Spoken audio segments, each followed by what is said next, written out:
So welcome to another year anniversary at Newcastle Central. It's now been 2 years pretty much since I started the layout. The first video was uploaded on June 7th of 2017. So I probably has been doing some work that weekend. I think I uploaded the video within that first week or so. So I'm classing this as the 2-year birthday, the 2-year anniversary of Newcastle Central. For quite a while I wasn't entirely sure how much progress there was really going to be to have shown, and it wasn't until I kind of started to look back at the year anniversary from last year, from 2018, and I realized that no, actually there has been quite a lot of progress. I had done a lot of line side detailing, I'd gone through and ballasted everything, finished up the platforms, had to refinish the platform surfaces, and then I've also been going through, just within the last 2 or 3 weeks, rush, partly for this, to try and get some signal lights going as well. So thank you for everyone who has supported Newcastle Central so far. As I had said at the start, this is and was always intended to be a fairly slow and gradual progression. I've got a lot of other things going on. This is not my main focus.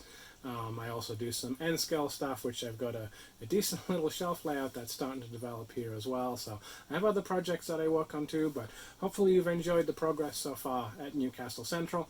And I wanted to try and put together a little bit of a montage just so you can see some of the progression as we've gone on throughout the year.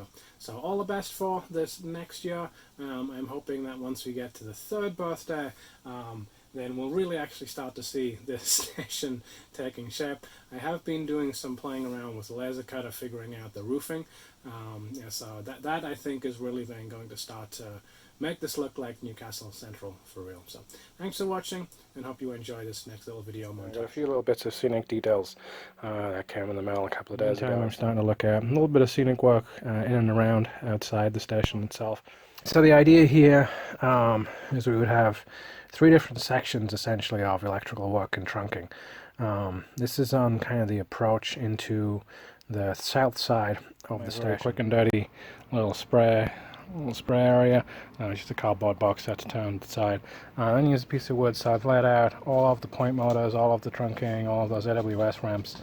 I'm just going to use a basic grey primer that I've used in the past on a bunch of stuff just because it's cheap and easy. A bunch of homebrew weathering powders, and then to paint I used a bunch of different acrylic craft paints.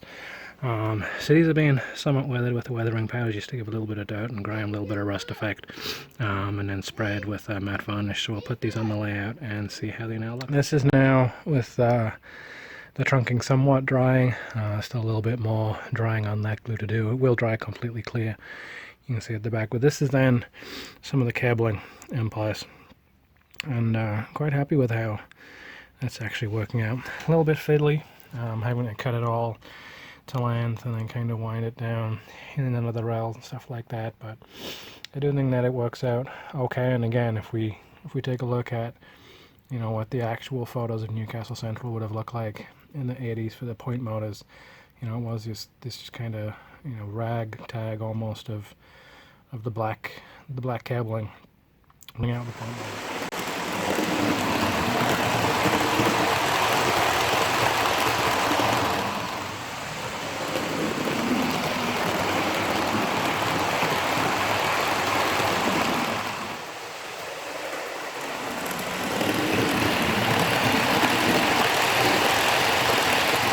Extra scenic items to go in. This will be for both the south and north side of the station. Of those catch pits done. Not sure quite how well it's coming out on camera, but a little bit of weathering I did around on the sides here, and then some rust on the top as well. So overall quite happy with how they came out. Catch pits all finished up, exact same process as I'd done before. Light graphic concrete, and then some of that dark earth weathering powder.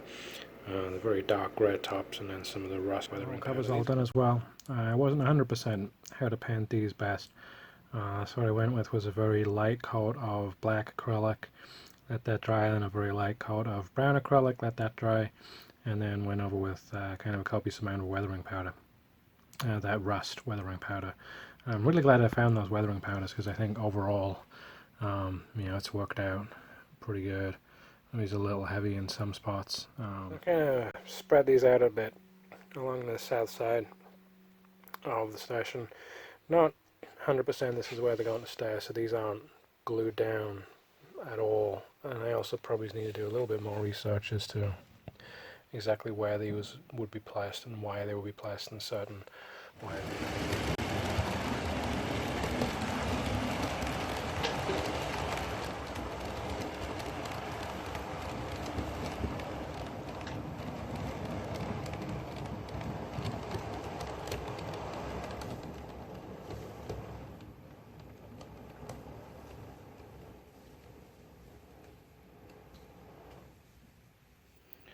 Okay, so north side of the station now is getting a bunch more detailing work put in place. Dummy point motors, same way done on the south side of the station, and also cable trunking.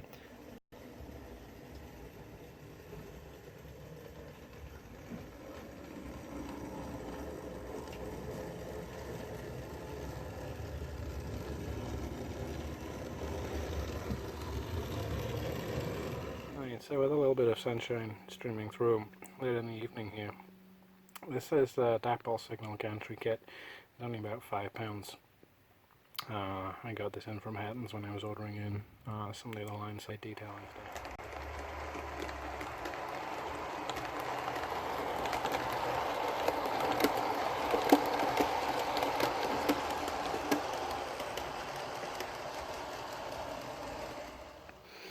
Yeah, so one last thing before we go, because I realize I've done a whole bunch of stuff on the line side detailing and signaling. But if you're following along with the channel, you may well have noticed that the back drops look a little bit different. I kind of hinted on this when I had the video introducing the Class 108 that I got, but I do now have backboards, at least from about here, running around the main part of the station, all over there and coming to the edge of where the bridge would start. I also then covered the walls as well, just so that it didn't look quite as bad as being going on. Pretty for real now. This is all glued down. All this is now glued down. Have a little bit of cleanup left to do, just in a couple of little spots where I hadn't quite got the ballast cleared out, but this is all now glued down. All the point work is done as well. It gets a little bit fiddly in there, so I'm gonna go ahead and keep moving around. I've got a lot more. So first things first is, as if by magic, all the station has disappeared. If you're somewhat new to Newcastle Central, when I went about building the station platforms, they're all designed to be removable specifically for this particular part when it comes to ballasting. In reality, once the ballast is down, I'm probably actually going to glue those card platforms in place, just so that they're not going to move around any. But they were always designed to be removable, so that when it comes to doing the ballasting, I'm not going to have any problems. All the station platforms are the Scale Scenes model kits, so they're all made from card. I had looked at doing Metcalf, and there's a couple of other different manufacturers that do the same kind of thing, but the card platforms, to me, even with putting on multiple coats of matte varnish on the outside and on the inside and underside, there is still that danger that, because essentially you end up spraying with water.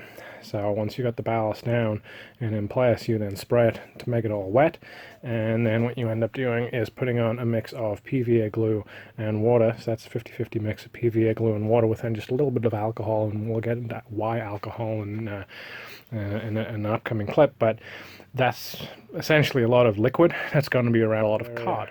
Now with all the glue down, did it in a few different sections. What's super important is to use copious amounts of water, and we shall.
camera. Small, old, fine brush. Not that old, but very cheap fine brush I don't really care about. Get just a little bit of glue on.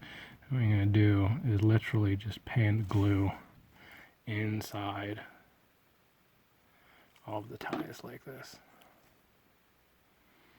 And again, don't have to be 100% perfect. Even the ballast that we had originally just kind of dumped in and then covered with that PVA glue mix isn't perfect. It's going to look like a complete mess. And again, this is part of kind of peeling back the curtains and making you realize that, yep, it's going to look like a mess when you're ballasting. Don't worry, have patience, have confidence in what you're doing.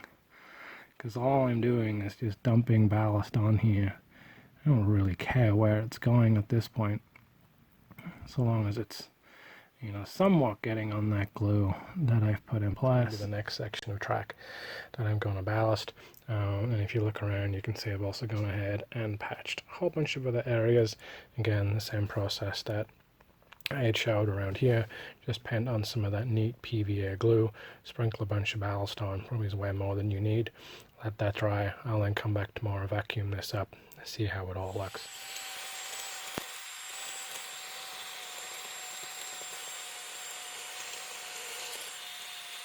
Those points all cleaned up. Wasn't a whole lot of mess on this like there had been on the other ones. Didn't really have to go through and clear too many of the sleepers because you're just painting in that PVA glue. Basically whatever isn't directly adhering to the glue comes straight up. I've gone ahead and got all of these other lines through the platforms done all the way up to that north throat of the station. Kind of stopped it there because that's as far as the platforms go. It's actually a little bit further past the platforms. I didn't really want to get into all of the point work. So I gone and laid platforms loosely in place. And what I had found was, kind of like I had suspected, I did have to come in and cut in. Marked out on this one, laid the platform in place, figured out where it would need to be, and this one actually needs to get cut back quite a way. So I just made a rough mark on the ballast where I need to cut into it, and again down at the far end over here you can see I've got to cut some, but it's actually not too bad. And all I'm going to do is run along with the Dremel, or at least my cheap $20 Amazon equivalent of a Dremel, but with the actual Dremel cutting bits on, so hopefully you don't just destroy through them. So you can do the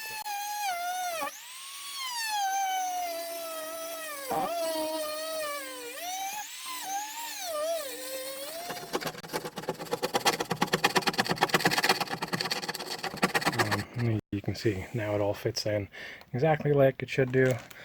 A little bit of touch-up work maybe, just to then run back through and paint in a little bit of ballast just right in the edge here. It's not a lot. It's a very weird. There are now the touch-up areas still to do, and again I'm going to start at the back and glue them down. So some of the platforms had twisted just a little bit as I'd had these stored for the last 2 or 3 weeks while I've been doing all this ballasting, but now that the platforms are all in place, and with the line side detailing and with the ballasting, this is now really coming to life.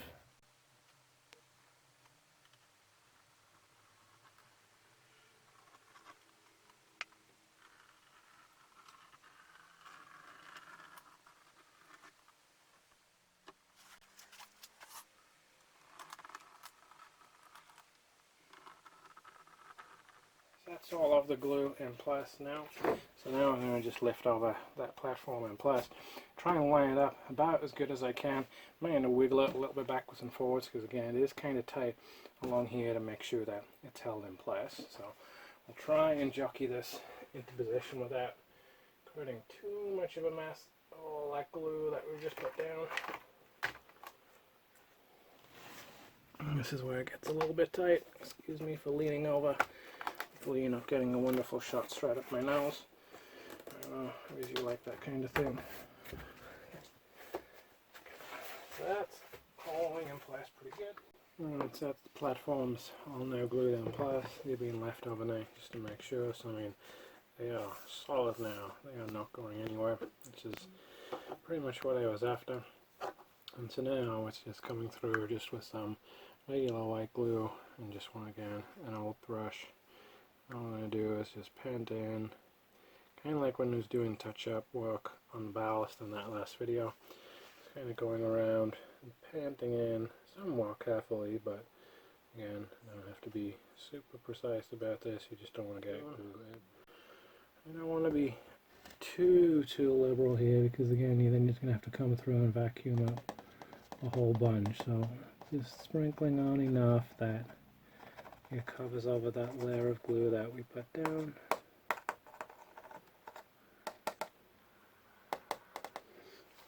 This other side that I had first painted in, and then now that's done, I'm going to continue on, do the rest of it, and come back and have one last look when that's all complete. That's the rest of those two platforms all filled in. So again, kind of stacked up, grab the ballast around there, let that dry, a couple of hours probably, that'll be enough. I can vacuum up the excess. Come down in. That looks pretty good. And again, once we get this weathered in, I think it'll really start to make a difference. But it is pretty cool now seeing the locos parked up there at the platforms with all the ballasting done, with a bunch of that landside detailing in place. That looks pretty cool.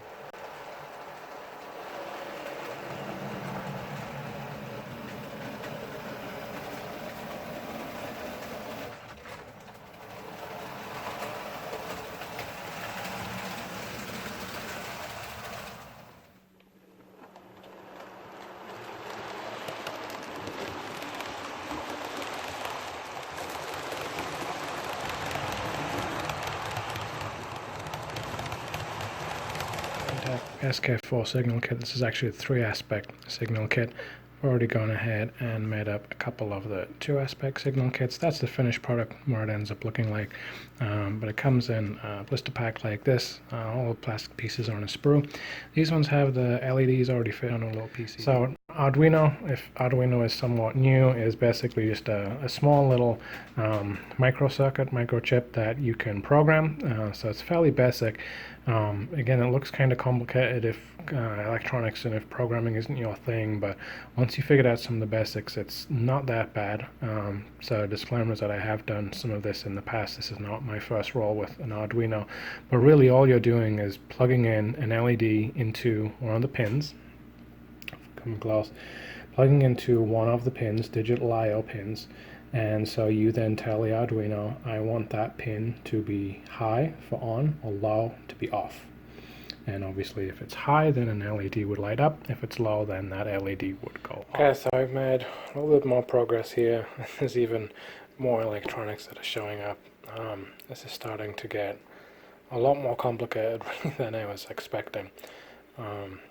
Mainly because of the number of resistors that are required in order to do things like push buttons, and I'm now using photoresistors. So if we try and move over, and here we have two different photoresistors that would be simulating a sensor that would sit in between the rail ties next to the signal. I would expand this out to what, there's 12 platforms at Newcastle Central, at least 6 of which I guess could route for north or south platforms, plus then 2 or 3 main lines to the north and south that potentially could be routing in either direction. This becomes a lot of signals, and becomes a lot of wiring as well. So we'll see how it goes, but at least for now I do have this working. So if we kind of reach in and trigger the button, what we should see is I've now routed off platform 1. So the light here for platform 1 has gone to green, and we got our photoresistor sensor. So if we assume that our train is coming over, it's now past the sensor, and so now the signal on platform 1 has gone red. Our train is now moving out through the platform, nothing else is allowed to enter that block. As it would then move on to the main line, it would then come over that photoresistor sensor, if I get my finger in the right place, that then goes to red. Now it's on a timer. I have it set fairly short, only at 5 seconds. just that I'm not here waiting for a whole bunch of time. We'll probably just expand that out to 10, 15, 20 seconds.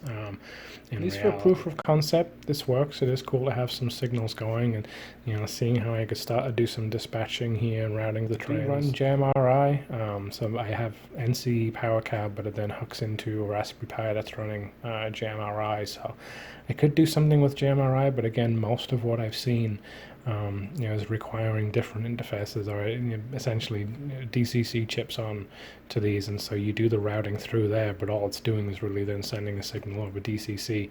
And again, the sheer number of what I would be needing here, that would really start to add up in terms of cost. So this is one way of doing it. The problem stuff, and why hasn't there been a lot of progress in Newcastle Central?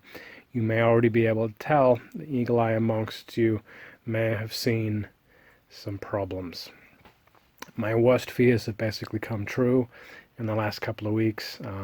As I've said before, I live up in Seattle, and just outside Seattle, and the beautiful Pacific Northwest of the United States. Unfortunately, if we're very quiet, you might be able to hear the rain on the train shed.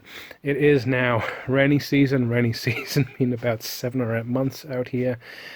Unfortunately, in the first 2-3 weeks, these platforms are basically done.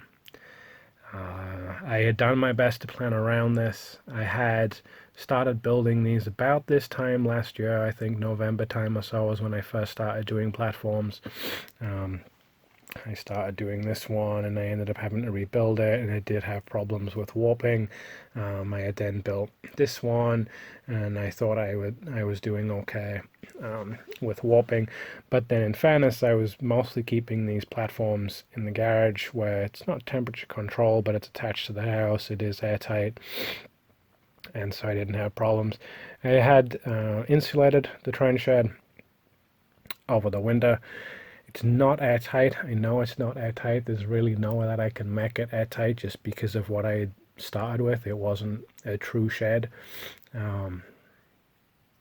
And I had hoped that the construction that I was doing, and then I did spray it with essentially a clear matte varnish, top and bottom, so the undersides of all the card was coated as well. I had done all the edging. Unfortunately, it hasn't been enough. So all of the platform, certainly this big platform at the end, has warped. And it's not just the paper. I had a couple of areas where I thought the paper was starting to lift, and I had tried to glue those down. It is actually more than just the paper. So, this paper's come up pretty good, but it is actually the station itself. You can see that I can push down pretty good, and the whole thing is flexing.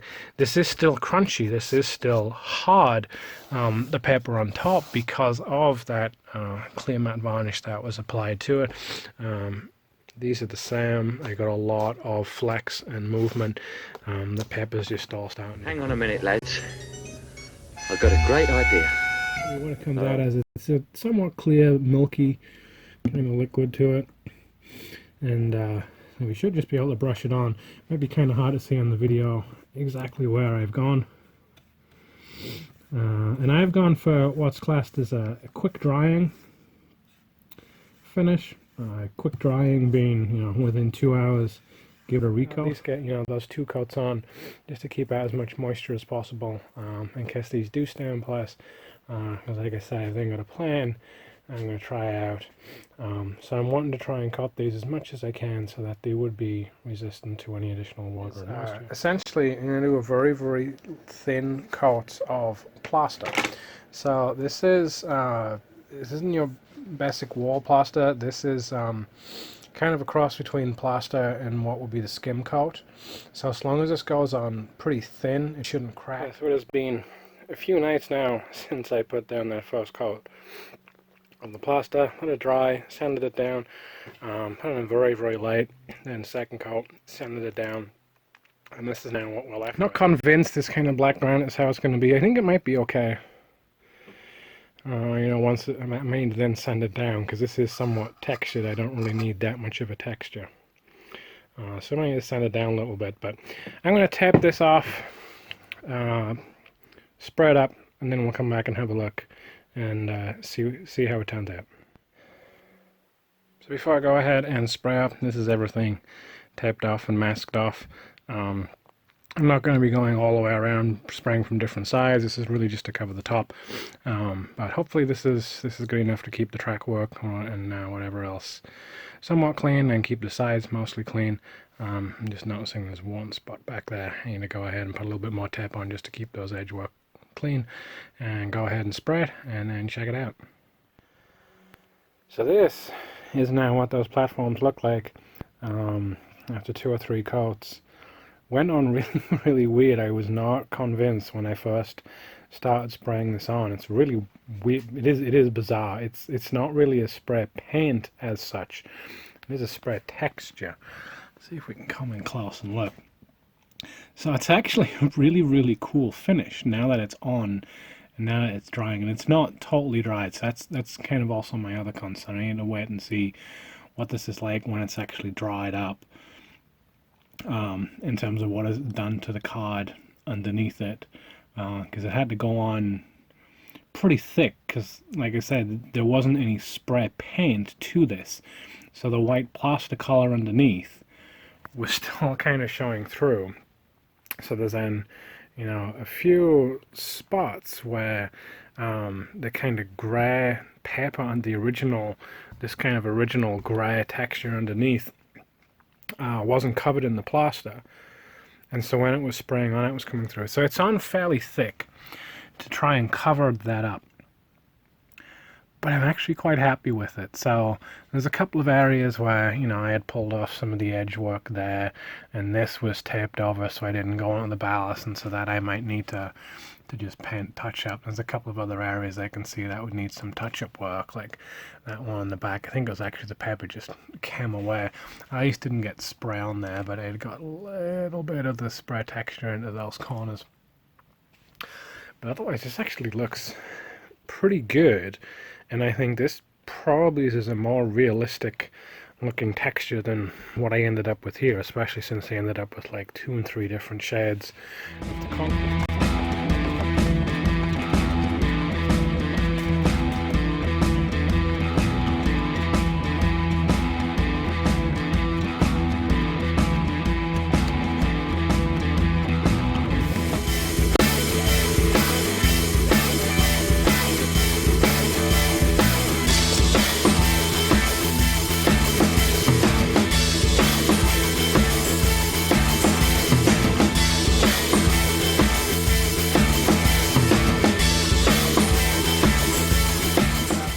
Sanded down smooth, everything papered over and tapped up. I just want to show quick what it's like when this goes on, just so you can get an idea.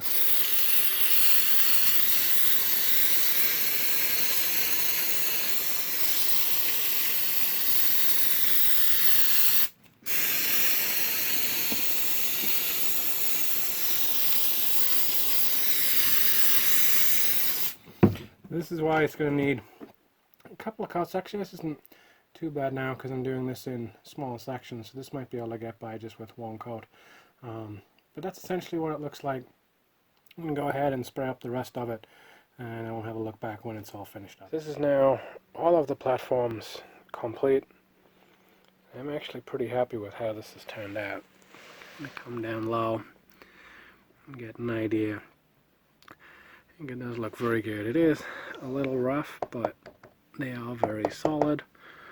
Even down to that one. There is a little bit of waviness now that I think is a little bit more obvious on that back platform now that I've, you know, the more that I've come out here and the more that I've looked at it. I don't think that it's getting any worse at all, and really as long as I can kind of hold things as they are, that's pretty much what I was going for. I've had problems with the Seeps PM1 point motors on the layout here for quite some time now, and what I'm wanting to do is move over to these Servo based micro switches. So it's just a small little servo attached to a 3D printed bracket, and it's got a reed switch on the bottom as well, so that it's able to do the frog polarity. I'm going to be running it through an Octopus 3, which allows me to connect up to 8 servos at one time. and just have one board in terms of one power feed that comes into that. I'm also going to try connecting it up through an octo coder that sits on top of the octopus, and that the servos actually connect into here. It's my toggle switches that will then connect into the Octopus 3. The octo coder allows me to then essentially assign a DCC address to each of those micro switches. So the idea is that, as well as being able to have a toggle switch from the panel that we've got down here, I can either throw the toggle switch to be able to throw one of the points, or I'll be able to do it through a DCC addressing.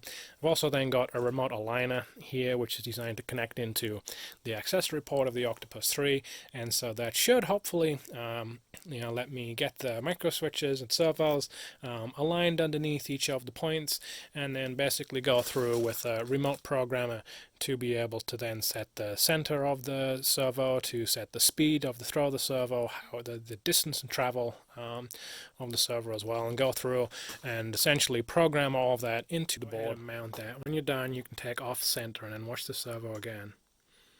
So that's now essentially moved off to one of the sides.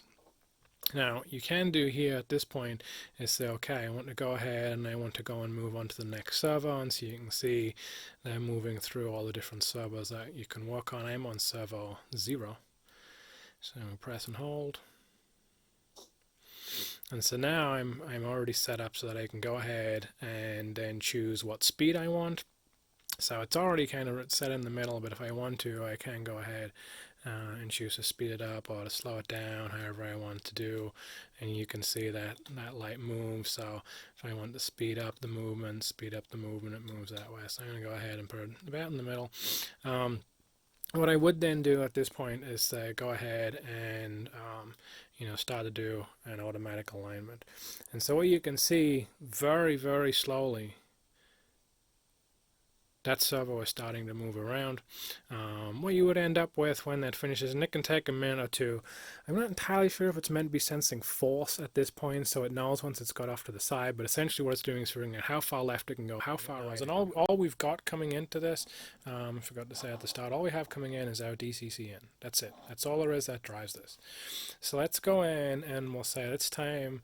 It starts in blocks of 8 like 1, 9, 17, 25. So now let's say we want this to be 25. And watch the flashing lights, so it knows that it's up to something, and then let's say we'll throw it. So now that light's gone away. Take off the address jumper, we'll go in 25 and throw it. And so whereas what had before been 17, just throw it, nothing happens because we programmed it to 25.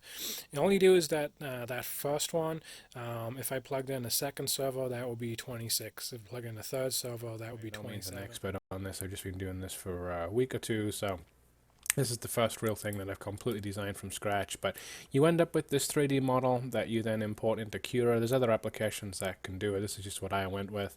And then settings-wise, you can choose, kind of what resolution you want to print at. So I'm at fine 0.1 millimeter. I'll start with a print here so we can start to see it going through. You can get a little bit of a better idea how the process actually works. Okay, so this is now the print job started up, and you can see as the bed moves around, if we come in close, you just about see some of the filament coming out. There we go. And this part doesn't need with this original run, and you can see I've also fitted one of the signal heads that I'm using, and I've also done a theater indicator. Just to the left of the signal head there. So I'm not expecting those to be lighted up, but I did design that out as well, which is one thing that I was kind of missing. Newcastle Central has these everywhere. And this is kind of one of the problems that I had. So some of the things like the Trendtech signals that I've used, they look really, really good, but they're not prototypical for all the photos that I've seen from what I can remember of Newcastle Central. This is more what they look. When I actually put it on the layout, it seems small. What's great about 3D printing is you can then just scale it up. So size-wise, you can see the difference. This is about 20% larger. Again, it's still got that theater indicator. And now it starts to look overall just a little bit more structured. The ladder isn't great. This was just, again, a quick prototype. I don't think I had done a raft on it.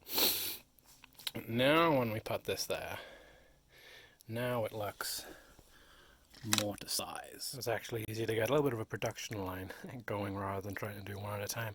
And excuse me, I'm not sure how much you're really getting from the shadows in my hands blocking the way. I'm trying to get very fiddly putting on those guardrails. So this is what the end up. Fan noise, and it is a little bit louder now because there are some other fans that kick on once these are going, but this is what it looks like as it's printing those out. So the stuff in between, we can try and get around. The stuff in between that looks like kind of crisscross honeycomb, that's the raft that it was starting to print out earlier on. As you can see, that kind of wraps around all the pieces. So it's it was a little bit wasteful, but it is laid out to try and minimize the amount of waste, and I feel like it's worthwhile in terms of what you then end up with as the final product. Print job just wrapping up, and so when it's done, it kind of moves the extruder off to the side and then slides out the build plate to the front. So this is what we end up with. Signal heads completed. I went ahead and then spread them up with a grab primer and then somewhat of a metallic silver. Attached in the signal heads as well. I didn't cut a hole on the top of the platforms intentionally because I wasn't entirely sure exactly what diameter wire I would need, or if other people were going to use it, what wire they would need. So I just then very carefully, well, somewhat carefully, drilled a hole through the top, fed the wires through, and then I've just kind of glued them in place so they wrap down like that. The idea is that they would then hide in behind the back of that relay box. So this is now that signal gantry installed on the layout. It's hooked up just so that you can get, just make sure that the signals are actually working. The plan had been to reuse a good amount of the switch panel that I'd already put together, and that involved using on-off-on toggle switches. With the SEEPS PM1, I was going through a capacitor discharge unit, and so you can only have a toggle switch on and it has to return to a center off position. And I had hoped to reuse most of that. What I hadn't really paid attention to at the time, even though I had read through the instructions multiple times before purchasing this, so this is for the Octopus 3, is momentary jumper. Tell the board if it's momentary switches or toggle switches that are being used. On-off on toggle switches wouldn't work. I had noted that in the previous video, and so I had to then switch over to using push buttons, and therein really started some of the excitement. Okay, so this is over on what was the original Newcastle Central panel, and all those toggle switches were controlling those SEEPS PM1 point motors, and I have updated pretty much 8 of the switches over on the south side of the station. So 1, 2, 3, 4, 5, 6, 7, 8. They're all the motors that I've gone ahead and replaced. I had switched over to these momentary push button switches. I ended up having to go with 2 or 3 different push button switches, trying them out, and what I had found, if we try and come underneath, this was all the wiring spool, which kind of looks like a little bit of a rat's nest. Everything is labeled, everything does go into connector blocks under there, which was labeled. Octopus 3, which is this main board here, we've got 8 of the servos connected in, and they have their own 3-pin connections that are really easy to connect up. This one right here is just the power for the actual board itself, and then this little boy over here is our octo coder, and so I have DCC power coming in there. And so the idea is that if you didn't have the octo coder on, this is just kind of sitting on top of 8 pins, 8 3-way pins here. So octo coder sits on top and essentially then takes over control for the DCC options when you want to throw one of the switches, want to throw one of the turnouts. And so rather than plugging in the push button switches directly into the Octopus 3, instead they would go into the octo coder. This is where we started to have a little bit of a problem. The noise tolerance on this is pretty tight, and so the instructions said to try and keep the connections from toggle switches or push buttons as short as possible to minimize the noise. Don't twist the pair of wires together when you're running the push button switches or toggle switches. Don't bundle them together, spread them out. So basically the exact opposite of everything that I was doing. Make sure that 7 turnouts are thrown correctly to get southbound out of platform 12. Even if we look at something like class 43 in BR Blue, that would be on platform 3. Let's say he's coming out southbound. We still need to make sure 1, 2, 3, 4, potentially 5, at least 4, if not 5 turnouts are thrown. And so when I first set this up, I was trying to keep this simple. I was trying to keep this very basic electronics, SEEPS PM1, and that switch panel. But the reality is that when it then came to running sessions, I had a lot going on here. I had a lot of opportunities, and there were a lot of times where I would forget to throw one point, and that would just kind of scupper me, and so the trends would then hit that, and it wouldn't normally derail. Normally it would just short out the entire layout.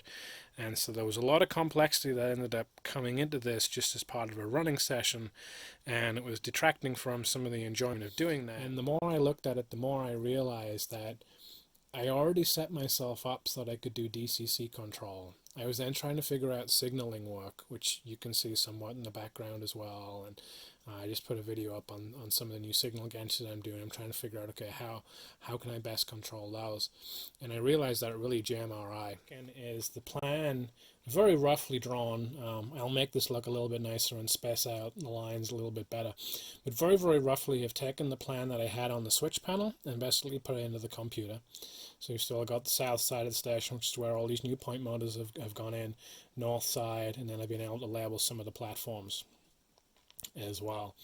Now what you can do in JMRI is when you draw in the turnouts, you can then come in and you can say, I'm going to switch over to edit mode so it'll look a little bit ugly. But what we can do is come in and say, okay, for this particular turnout, how do I want to have it set? So we can click on it, and you can't hear it because they're really quiet, but I promise I'll move the camera over so you can see what it's actually doing in the background is it's go ahead and switching those. So I can click on any of these, and it's throwing that turnout. It's also then giving me an indicator a little bit better than I had with just the lights. That weren't always perfect on the switch panel, but I can quite easily see exactly which way these turnouts are thrown. So this is where it gets cool. Let's say we would look at platform 12 south. This turnout isn't thrown. This one's incorrect, and this one isn't thrown. Now again, this is all just very, very rough, so it's not super pretty at the moment. If I press that button, in the background I've got click, click, click, click, clicks that have happened. This is now being thrown. They then went open. They've now been thrown, so my trend can now route quite happily out of that. So what does this mean for Newcastle Central? Well, I think I'm pretty much going to move away from this idea of the switch panel and instead move everything over to digitally controlled through JMRI. Now that I've seen the power of setting up those routes, I really don't think it's worth me continuing to fight and essentially rewire everything to be able to have facial. So a shift register is basically a way that you can have multiple inputs running through something, and then you basically shift whichever output that you want. I guess a single input, multiple outputs. So this is what I had somewhat prototyped. I think I had talked about when I had originally looked at it. This is what one of those shift registers is. Looks a little bit complicated because they've got a whole bunch of different things going on, but essentially I've got an Arduino, and then the shift registers can then control. Each shift register can have 8 LED outputs. So functionally this is this.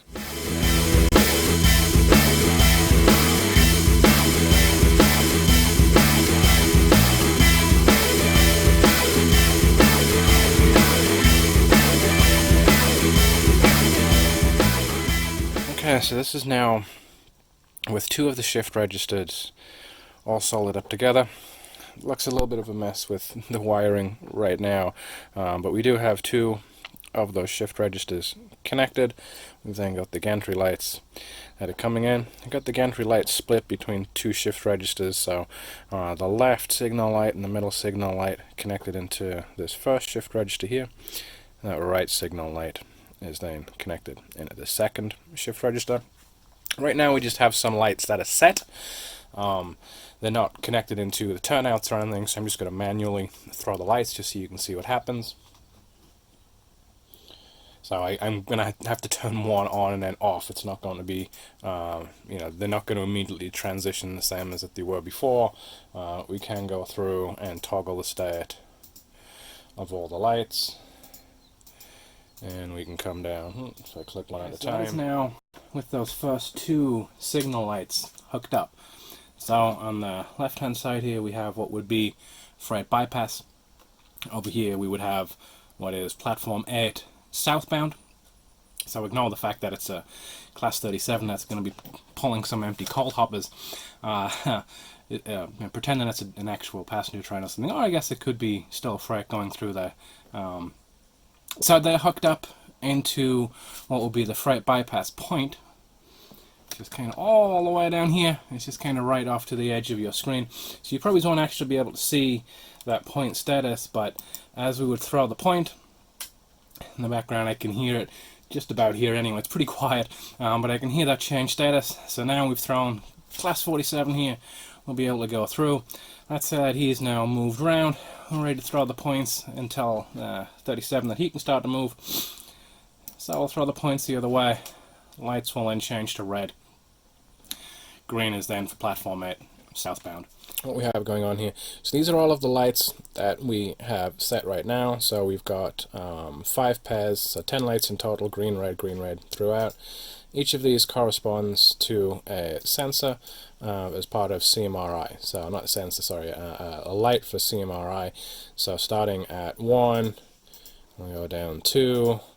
So 1 through 8 is that first shift register. We then come on to 9 and 10 down here.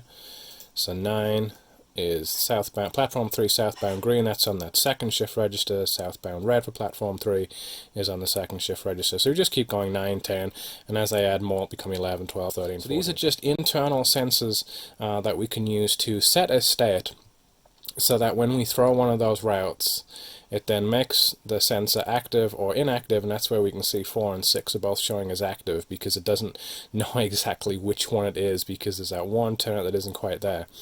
And then under the routes, this is where we've now got something. So let's try and set something like that freight bypass to the south. Maybe if we come and look at the sensors now, a little bit better. There we go. So they're all now inactive other than the one active one that we just set the route for. So that's really all that's happening. When we're setting these routes, let's come and pick on that freight bypass just since that's what we just looked at. This is freight bypass south, and it's saying, okay, the sensors, when correctly aligned, will be freight bypass south. When the turnouts, sorry, are correctly aligned, we want to set that sensor to active. If it's not all set correctly, if we've gone in, we've manually changed points, or if we've got a different route set, essentially we don't have these turnouts all set as we want to, so are they thrown, are they closed, however they need to be, then this sensor becomes inactive. Active would make it green. Inactive would make it. This is what took 20-some hours to figure out. This is actually all that's happening. That's really what it comes down to. And it's specifically this part, get byte. Get byte is what it's saying, going and get the status for all of the lights on the first, so computers work in 0, starting the number, so this is actually shift register 1, shift register 2. So go and get all of the status for 8 of the lights on that second shift register, and then go and push that out to update the lights, and then go and do the exact same thing. Ask JMRI what you think the light status should be for all the lights connected to the first shift register, and then go ahead and shift that underneath the layout here. Camera's going to be bouncing around a little bit, not sure how good the light is, but this is what those shift registers look like now that they're mounted. Underneath the layout, so the closest one at the top there is the first shift register, and then the second shift register. And the cables everywhere. I do somewhat know what they mean, and some of these are labeled as well. So there's like the freight line, for example. Got then some very quick and dirty jumpers like this, just to be able to pull power in from multiple different places. But that's kind of a little bit of a mess of cabling. It is somewhat trying to be color coded anyway, so green and red for the lights, black for the grounds. The Arduino then is just kind of hanging out right there, just with those 3 pins connected and then power. And USB then runs into the Raspberry Pi that's hanging out right there.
So this is what's hopefully the final revision of this main signal gantry on the southbound side of the station.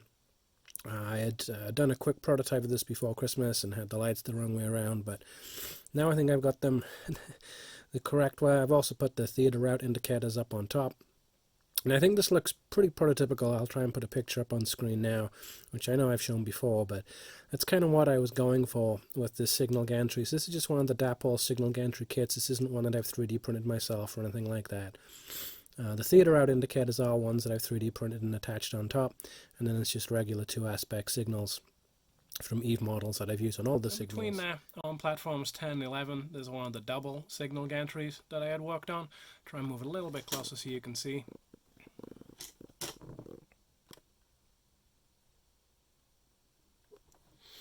And so it's still functionally the exact same design that I had used. All I had done was extend the base of the platform. So whereas the ones on the northbound main that we just looked at were not quite as long, so that the coaches would be able to pass correctly, this one is in the inverse. It's a little bit longer than normal, just so that you can fit 2 signal heads, 2 of the theater out indicators, and then the line just kind of drops down the middle.